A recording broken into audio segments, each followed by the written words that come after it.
ગટ્ટુ બન્યો એસ્ટ્રોનોટ. મારું નામ છે ગટ્ટુ અને હું બની ગયો છું ચંદ્ર પર પહોંચનારો ઇન્ડિયાનો સૌથી પહેલો બાળક. આમ કહી ગટ્ટુ હાથમાં લીધેલો ઝંડો ચંદ્ર પર લહેરાવે છે. યે! મેં કરી બતાવ્યું, મેં કરી બતાવ્યું, મેં કરી બતાવ્યું, મેં કરી બતાવ્યું. અરે એવું શું કર્યું છે તે? ચૂપ થઈ જાવ તો. મમ્મીનો અવાજ સાંભળી ગટ્ટુ ઊંઘમાંથી જાગે છે. આ શું? હું ચંદ્ર પરથી ધરતી પર ક્યારે આવ્યો? ચંદ્રથી પૃથ્વી પર?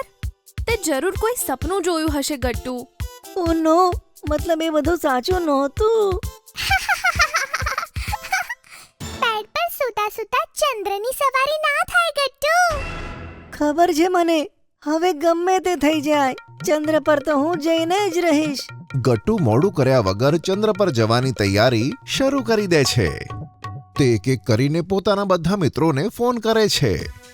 થોડી જ વારમાં બંટી, પિંકી, ગુડ્ડી અને હરી ઘરે આવી જાય છે. ચિંકી, આ ગટ્ટુએ બધાને એક સાથે ઘરે કેમ બોલાવ્યા છે? તે તો તને ગટ્ટુ જ બતાવશે. અને પછી ગટ્ટુ લીડરની જેમ સ્પીચ આપવાનું શરૂ કરી દે છે. મિત્રો, મારું એક સપનું છે, ચંદ્ર પર જવાનું સપનું અને ત્યાં જઈને ઇન્ડિયાનો ઝંડો લહેરાવવાનું. અને હું ઈચ્છું છું કે આ સપનાને પૂરું કરવામાં તમે મારી મદદ કરો. બોલો, મારી મદદ કરશો ને? હા, અમે જરૂર કરીશું તારી હેલ્પ. તો મિત્રો, મને ખબર પડી છે કે ચંદ્ર પર જવા માટે એસ્ટ્રોનોટ રોકેટનો ઉપયોગ કરે છે. તો આપણે પણ એક રોકેટ બનાવવું પડશે અને તે રોકેટનું નામ હશે મૂન એક્સપ્રેસ. અરે આ રોકેટ બનાવવાનો તો મારા ડાબા હાથનો ખેલ છે. થોડા દિવસ પહેલા મેં રોકેટ બનાવવાનો એક વિડીયો જોયો હતો. અચ્છા, તો બતાય ને બંટી, આ રોકેટ કેવી રીતે બને? આ રોકેટને બનાવવા માટે આપણને જરૂર પડશે એક કાર્ડબોર્ડની, થોડા ગેસવાળા બલૂન, અમુક પ્લાસ્ટિક બોટલ્સ અને ટેપ. ચલો જલ્દીથી આ સામાન ભેગો કરીએ. થોડી જ વારમાં બધો સામાન ભેગો થઈ જાય છે અને પછી શરૂ થાય છે રોકેટ બનાવવાનું કામ. બાળકોની મહેનત આખરે રંગ લાવે છે અને તૈયાર થાય છે એક સુંદર મજાનું રોકેટ, જેના પર લખ્યું હોય છે મૂન એક્સપ્રેસ. જલ્દી રોકેટમાં બેસી જા. હવે તારું સપનું પૂરું થવાનું છે Gattu. Thank you so much મિત્રો. આજે તમારા બધાના લીધે મારું આ સપનું પૂરું થવા જઈ રહ્યું છે. હરી અને બંટી રોકેટના દોરડા ખોલી દે છે. પણ આ શું? રોકેટ તો તેની જગ્યાએથી હલતું પણ ન હતું. આ રોકેટ ઉડતું કેમ નથી? લાગે છે આપણે રોકેટ પર હજુ વધારે ગેસવાળા બલૂન્સ લગાવવા પડશે, ત્યારે જ તે ઉડી શકશે.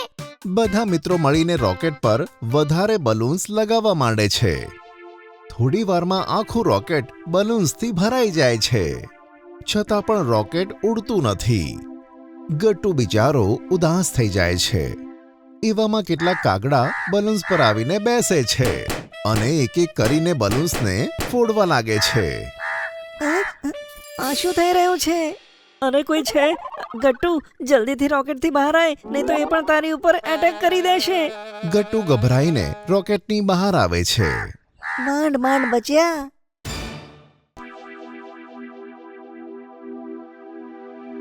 ગટ્ટુ ઉદાસ થઈને એક ખૂણામાં બેસે છે. ચિંકી, બંટી, પિંકી, ગુડ્ડી અને હરી ગટ્ટુ પાસે આવીને બેસે છે. ખબર નહીં મારું સપનું ચંદ્ર પર જવાનું કેવી રીતે પૂરું થશે. કોઈ ના કોઈ રસ્તો જરૂર મળી જશે. ગટ્ટુ, તો ટેન્શન ના લઈશ. સાંજનો સમય થાય છે. ગટ્ટુ ડિનર ટેબલ પર ઉદાસ બેઠો હોય છે. તેની નજરો બારીની બહાર રહેલા ચંદ્ર પર હોય છે. શું થયું ગટ્ટુ? તું આટલો ઉદાસ કેમ છે? તે ઉદાસ એના માટે છે કારણ કે તેને ચંદ્ર પર જવું હતું. તેણે અને તેના મિત્રોએ મળીને એક રોકેટ બનાવ્યું, પણ તે રોકેટ ફેલ થઈ ગયું. ઓહ, તો આ વાત છે. અરે ગટ્ટુ, તે મને પહેલા બતાવ્યું હોત ને તો આવું કરવાની તારે જરૂર ન હતી. મતલબ હું કઈ સમજો નહીં પપ્પા. અરે જલ્દીથી ડિનર ખતમ કરી લે, પછી આપણે જઈશું ચાંદની સફરે. ઓકે પપ્પા. ગટ્ટુ જલ્દીથી તેનું ડિનર ખતમ કરે છે. પછી ગટ્ટુ, ચિંકી, મમ્મી અને પપ્પા કારમાં બેસીને ક્યાંક નીકળી પડે છે અને થોડી વારમાં કાર રોકાય છે સિટી પ્લેનેટેરિયમની સામે. ચલો અંદર જઈએ. પપ્પા બધાને એક ઓડિટોરિયમમાં લઈ જાય છે, જ્યાં બધા બેસીને સોલર સિસ્ટમ શોની મજા લે છે. મર્ક્યુરી, વિનસ, અર્થ, માર્સ, જુપિટર, સેટર્ન, યુરેનસ, નેપચ્યુન અને પ્લુટો. સોલર સિસ્ટમની બધી પ્લેનેટ્સ જોઈને ગટ્ટુ અને ચિંકીની આંખો તો પોળી થઈ જાય છે. તો બાળકો, કેવો લાગ્યો સોલર સિસ્ટમ શો? ખૂબ જ સરસ. હા પપ્પા, ખરેખર બહુ સરસ હતો. ચલો હવે બીજા ઓડિટોરિયમમાં જઈએ. પપ્પા ગટ્ટુ અને ચિંકીને બીજા ઓડિટોરિયમમાં લઈ જાય છે. ત્યાં એક મોટી સ્ક્રીન પર જોવા મળે છે એક શૂટિંગ સ્ટાર જે અહીંયાથી ત્યાં ખૂબ જ ઝડપથી ફરતો હોય છે. તે સ્ક્રીનની સામે રાખેલી હોય છે 2 કલરફુલ ગન્સ. તો બાળકો, આ ગેમ એકદમ સરળ છે. તમને સ્ક્રીન પર જે શૂટિંગ સ્ટાર દેખાય છે ને, હા પપ્પા, પણ આ તો બહુ જ ફાસ્ટ ફરી રહ્યો છે. તો તમારે બંને જણાએ આ ઝડપથી ફરતા સ્ટારને શૂટ કરવાનો છે. ઓહ, આમાં તો બહુ મજા આવશે.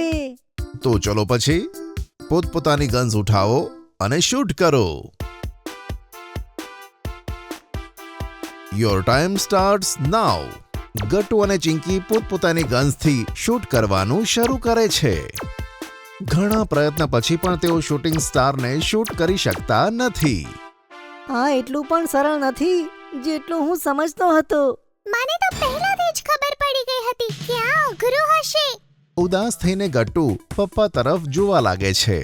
અરે ગટ્ટુ, મારી બાજુ શું જુએ છે? નિશાન લગાવ, નિશાન. આ વખતે ગટ્ટુનું ધ્યાન એકદમ શૂટિંગ સ્ટાર પર હોય છે. શૂટિંગ સ્ટાર જેવો તેની ગનના નિશાના પર આવે છે, તે ટ્રિગર દબાવે છે. આ વખતે તે એકદમ યોગ્ય જગ્યાએ શૂટ કરે છે.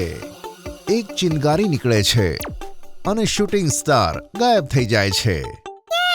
તે તો કમાલ કરી દીધી ગટ્ટુ. શાબાશ બેટા, શાબાશ. પણ પપ્પાની શાબાશી મળ્યા પછી પણ ગટ્ટુ ખુશ હોતો નથી. પપ્પા, ચંદ્રની સફર તો હજુ પણ બાકી છે. જાણું છું બેટા, જાણું છું. હવે તેનો જ વારો છે. પપ્પા ગટ્ટુને એક નાની કેબિનમાં લઈ જાય છે, જેમાં લાગેલી હોય છે એક સિમ્યુલેટર મશીન. ચલો બેસી જાઓ. ગટ્ટુ મોડું કર્યા વગર સિમ્યુલેટર મશીનમાં બેસી જાય છે. થોડી વારમાં ગટ્ટુને એવો અનુભવ થવા લાગે છે કે તે સાચે જ ચંદ્ર પર પહોંચી ગયો છે. સાઉન્ડ ઇફેક્ટની સાથે ઠંડી હવા ચાલવા લાગે છે અને ગટ્ટુને એવું જરા પણ નથી લાગતું કે તે ચંદ્ર પર નથી અને સિમ્યુલેટર મશીનમાં બેઠો છે. વાવ, હું ખરેખર ચંદ્ર પર આવી ગયો છું. આ ચંદ્ર તો ખરેખર કમાલની જગ્યા છે. તમે મમ્મી અને ચિંકી પણ આવી જાઓ ને. અહીંયા બહુ મજા આવશે પપ્પા. નહીં તો તમારે ઓફિસ જવું પડશે કે નહીં તો મને સ્કૂલ. વિચારો કેટલો મોટો જીવન હશે પપ્પા. થોડી સેકન્ડ પછી સિમ્યુલેટર મશીનને બંધ કરવામાં આવે છે. ગટ્ટુ પાછો રિયલ વર્લ્ડમાં આવી જાય છે. ગટ્ટુ જ્યારે સિમ્યુલેટર મશીનમાંથી બહાર આવે છે તો મમ્મી અને ચિંકી પણ ત્યાં ઊભા હોય છે. હવે અસલી દુનિયામાં પાછા આવી જાઓ બેટા. આ ચંદ્ર નથી, ધરતી છે. અને અહીંયા તમારા પપ્પાની ઓફિસ પણ છે અને તમારી સ્કૂલ પણ. સમજ્યા? ઓ નો, હું તો ફરીથી બુદ્ધુ બની ગયો. અરે તું બુદ્ધુ બન્યો નથી, તું હંમેશાથી જ બુદ્ધુ હતો. જો તમને અમારી વાર્તા ગમી હોય તો પુન ટુન કિડ્સને લાઈક, શેર અને સબસ્ક્રાઇબ કરજો.